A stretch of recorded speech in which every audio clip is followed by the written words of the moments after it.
नमस्कार, मेरा नाम सुधाकर द्विवेदी, आपको मैं हार्दिक स्वागत करता हूँ। मेरे को बहुत सारे क्वेश्चन आते थे कि सर मेरे को इंजन प्लस करना चाहिए कि नहीं करना चाहिए, क्या ये ब्रांड अच्छा है कि वो ब्रांड अच्छा है, उसके बारे में बात कर रहे थे। मैंने आज तक इंजन प्लस नहीं किया। रिकमेंड की तो बात छोड़ दीजिए, मैंने जब कोई प्रोडक्ट यूज ही नहीं किया तो मैं कैसे बता सकूँ। आज मैं एग्जाम्पल दूंगा अपनी ही गाड़ी का। अप्रॉक्सीमेटली 1,32,000 चल चुकी है ये। सबसे पहले वर्किंग समझिए। हमारे इंजन लुब्रिकेशन के लिए इंजन ऑयल प्रोवाइड किया जाता है। इंजन ऑयल की एक लाइफ होती है। लुब्रिकेशन के साथ साथ उसमें कुछ ऐसे केमिकल डाले जाते हैं कि वो उतना जल्दी फास्ट कंटामिनेट ना हो, यानी खराब ना हो। अभी क्या है कि जब हमारी गाड़ी ज़्यादा रन करती है, ज़्यादा हीट होती है, तो धीरे धीरे उसके पार्टिकल्स हीट के कारण वो बर्न होने लगते हैं। लुब्रिकेशन हल्का सा वो अपनी प्रॉपर्टी धीरे धीरे खोने लगता है। तो हर कंपनियां बोलती हैं कि भैया इतने सडन किलोमीटर्स पे आप ऑयल को चेंज कर दें। जब वो ऑयल खराब होने लगता है तो आप ध्यान से देखोगे कि उसकी प्रॉपर्टी बहुत कहीं कहीं पे पतला नहीं रहता, वो मोटा हो जाता है। मोटा नहीं होगा तो उससे जो ब्लैक पार्टिकल्स है वो अलग हो जाएंगे, और जो पतले पार्टिकल्स है, पतले लुब्रिकेशन वाले जो पतला है वो थोड़ा सा अलग हो जाएगा। तो उससे क्या होता है कि हमारे चारों तरफ इंजन की ओर नलियां रहते हैं जिसपे वो ऑयल सर्कुलेट होता है। वो ऑयल सर्कुलेट धीरे धीरे होते होते उस पे वो परतें जमने लगती हैं, और जब वो परतें जमने लगती हैं तो कहीं कहीं पे हम सभी को डर लगता है, क्योंकि नलियाँ वो पतली हैं तो जाम हो सकता है। और कभी कभी जो हमारे नीचे एक जाली लगी होती है जो एक तरह से फिल्टर करती है मोटे पदार्थों को, तो क्या है कि उसमें जब जम जाता है तो कभी कभी हमारा ऑयल पूरे सर्कुलेट नहीं होता, तो हमारा इंजन खराब होने के चांसेस होता है। जितनी भी आपको मैंने ये सारी चीज़ें बताई, इन सब में एक सबसे बड़ा फैक्टर होता है कि वो ऑयल कब आप चेंज कर रहे हो। अगर आप उससे ज़्यादा टाइम काम करते हो, जिस टाइम के पीरियड दिया हुआ है उससे ज़्यादा यूज करते हो, तो ये स्लज वाली प्रॉब्लम ज़्यादा आती है। अभी आप समझो कि ये वाला जो ऑयल है ये मैंने टाइम पीरियड के बाद इसको चेंज किया था, और ये जो ऑयल है इसको परफेक्ट टाइमिंग से या थोड़ा सा टाइम से पहले मैंने इसको चेंज किया था। हमारे गाड़ी के अंदर ऐसे ही धातु के, ये वैसे लोहा है, एल्युमिनियम भी होता है, लोहे भी होते हैं, उनका यूज किया जाता है। मैंने लोहा इसीलिए दिखा रहा हूँ, जिससे अगर मैं स्टील में दिखाता तो आपको उतना अच्छा समझ में नहीं आता, इसलिए मैं इसमें दिखा रहा हूँ। अभी आप ये देखो, ये वो ऑयल है, ये देखो, इसमें आप देखोगे ना ये ऑयल काफ़ी गाढ़ा आपको समझ में आ रहा है। तो अगर मैं इसमें डालने की कोशिश करूँ, आप ध्यान से देखोगे ये पूरा ऑयल जा रहा है, आपको दिख।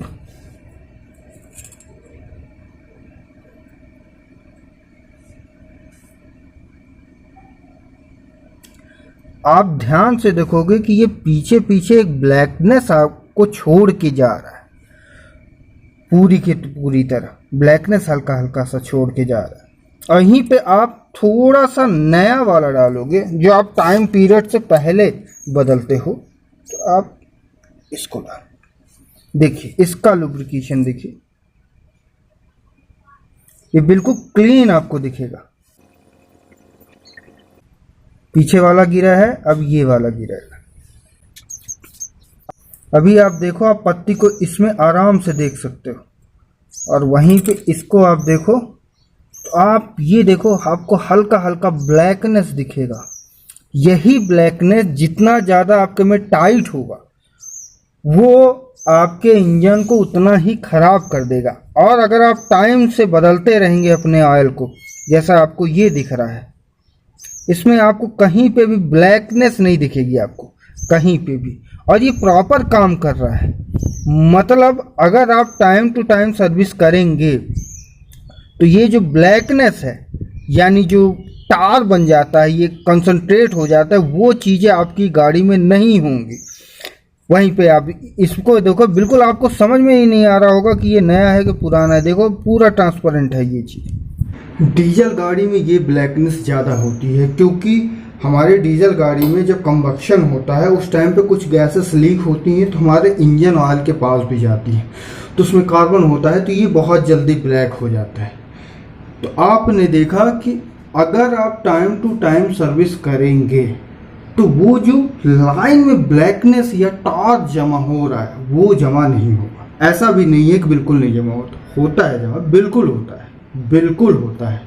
पर जब आप न्यू लुब्रिकेशन डालते हैं, इंजन ऑयल डालते हैं ना, तो उसके साथ वो डिटर्जेंट इसीलिए उसके अंदर डाले जाते हैं कि अगर वो जो पुराना वाला ऑयल हो ना उसको भी वो क्लीन कर दे। आपके सामने ये मेरी गाड़ी है और ओडोमीटर मैं आपको दिखाता हूँ 1,32,662। इसको करीब मैंने जैसा बताया था कि मैंने फेंट करवाए थे, उस टाइम पे मैंने 1,27,000 कुछ के आसपास मैंने इसका सर्विसिंग कराई थी। तो लगभग 5,000 किलोमीटर ये गाड़ी चल चुकी है। और मैं आपको अब इंजन ऑयल अपना दिखाता हूँ, निकालते हैं।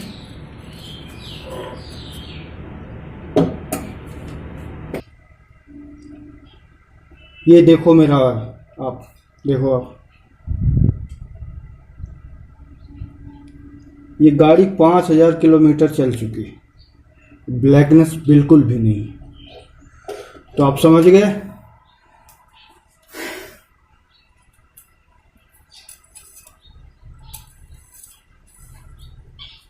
आपका इंजन फ्लश करना है तो वो आपको खुद ही बताएगा। जब आप ऑयल निकालो बहुत ज़्यादा ब्लैकनेस निकले, तो मैंने तो यूज नहीं किया है, मेरे ख्याल से मेरा इंजन परफेक्ट है, मेरे को फ्लश व्लश करने की अभी ज़रूरत नहीं है। फ्यूचर की बात नहीं जानते, शायद करना भी पड़े। फ्लश का रिकमेंडेशन मैं एज ए मैकेनिक मैं जानता नहीं हूँ ज़्यादा। जिन लोग जो मेरे दोस्त हैं जिनसे मैंने कंसल्ट किया है उन्होंने सिर्फ एक ही चीज़ की है कि शुरुआत से आप फ्लश कर रहे हो तो बहुत अच्छी बात है। अगर आप इंटरवल होता है इसका 30,000 40,000 के आसपास फ्लश करते हो तो बढ़िया है। और अगर आपकी गाड़ी बहुत ज़्यादा पुरानी हो जाए ना, कहीं पे भी पैकिंग में अगर कहीं पे डिस्टर्बेंस है, ये जब स्लज वहाँ पे फंस जाता है ना तो ये दो काम करता है। एक उसको पैक कर देता है और दूसरा ये वाटरप्रूफ होता है, तो पानी भी आपकी गाड़ी में अंदर नहीं जाता है। ना तो अंदर से ऑयल बाहर की ओर आता है, ना पानी या कोई भी बाहर का सब्सटेंसेस आपकी गाड़ी के अंदर जाता है, इंजन के अंदर जाता है। दूसरी चीज, जितने भी लुब्रिकेशन के आप फ्लश वाले पार्ट्स डालते हैं वो एक्चुअल में क्या होता है, इंजन ऑयल से बहुत पतले होते हैं। पहले लोग फ्लश करते थे, मिट्टी का तेल यूज करते थे, कुछ लोग डीजल यूज करते थे, कुछ लोग टारपिन का तेल यूज करते थे। मैं आपको एक बात बता दूं, मेरे पास विंड थी, मैंने मिट्टी के तेल से भी उसको फ्लश कर दिया था, डीजल से भी फ्लश कर दिया था, टारपिन के तेल से भी फ्लश कर दिया था। मेरे साथ हुआ, पता नहीं दूसरों के साथ हो कि नहीं, सॉरी मैं नहीं जानता, पर मेरा वो इंजन कभी बन नहीं पाया। मैंने उसको 2 बार बनवाया, शायद वो मेरी गलती होगी, इसलिए मेरे से अच्छे से मैंने फ्लश नहीं किया होगा, ये मेरी गलती हुई होगी। तो फ्लश जान अच्छे तरह से अगर आपको करवाना हो तो करवाइए। बहुत दिन की गाड़ी है, आपने फ्लश नहीं किया है तो कोई ज़रूरत नहीं है। सबसे बड़ी ताज्जुब की बात है कि कंपनी के बुक यूजर मैनुअल में कहीं पे नहीं लिखा है कि आप इंजन फ्लश कराओ, कहीं पे भी नहीं लिखा है। समस्या ये इस बात की। मेरे में ऑयल काफ़ी अच्छा है, नो डाउट। आप देखो ना, मेरे हाथ में अभी भी ऑयल लगा हुआ है, ब्लैकनेस नहीं। जितना जानता था मैं उसके बारे में आपको बता दिया। तो मेरी गाड़ी अभी तक फ्लश नहीं हुई है, शायद ही है कि flush. Time to time service कराइए।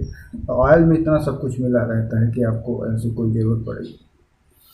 अब आप देख रहे हो 5,000। मेरे में एक कमेंट आया था कि सर मेरे में इंजन ऑयल डालते ही वो काला हो जाता है। उसका मतलब ये है कि आपकी गाड़ी बहुत ज़्यादा उस इंजन ऑयल में रन की है, पूरा ब्लैकिश हो गया था, तो आप नया ऑयल डाले हैं तो कुछ देर में ही वो फिर से ब्लैक हो गया।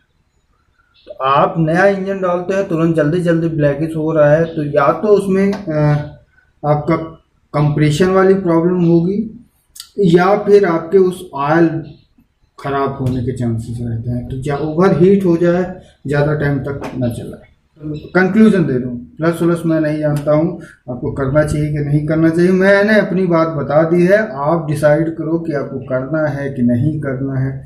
बहुत सारे क्वेश्चन आते हैं कि सर आप अपनी गाड़ी को प्लस करके दिखाओ, गाड़ी को प्लस करके दिखाओ। तो मैंने अपना दे दिया है बस। एक बात मैं आपको बताना भूल गया कि जब हमारा इंजन ऑयल घूमता है तो उसमें जो हमारे मेटल्स के पार्ट्स हैं उसमें भी मिलते जाते हैं। ये मैं इसलिए बता रहा हूँ कि मैंने कहीं पे इस चीज़ की बात का जिक्र नहीं किया तो शायद सबको यही समझे कि नहीं उसमें मेटल पार्ट नहीं घिसते। नहीं साहब, मेटल पार्ट घिसते हैं और उसमें वो स्लज के साथ मेटल पार्ट्स होते हैं। आपको चेक करना हो तो आप जब ड्रेन नट खोलते हो ना, तो जो उसमें ड्रेन नट में आपको थोड़ा सा ऊपर आप ब्लैकिश पार्ट दिखेगा ना, वो मेटल के ही पार्ट्स होते हैं।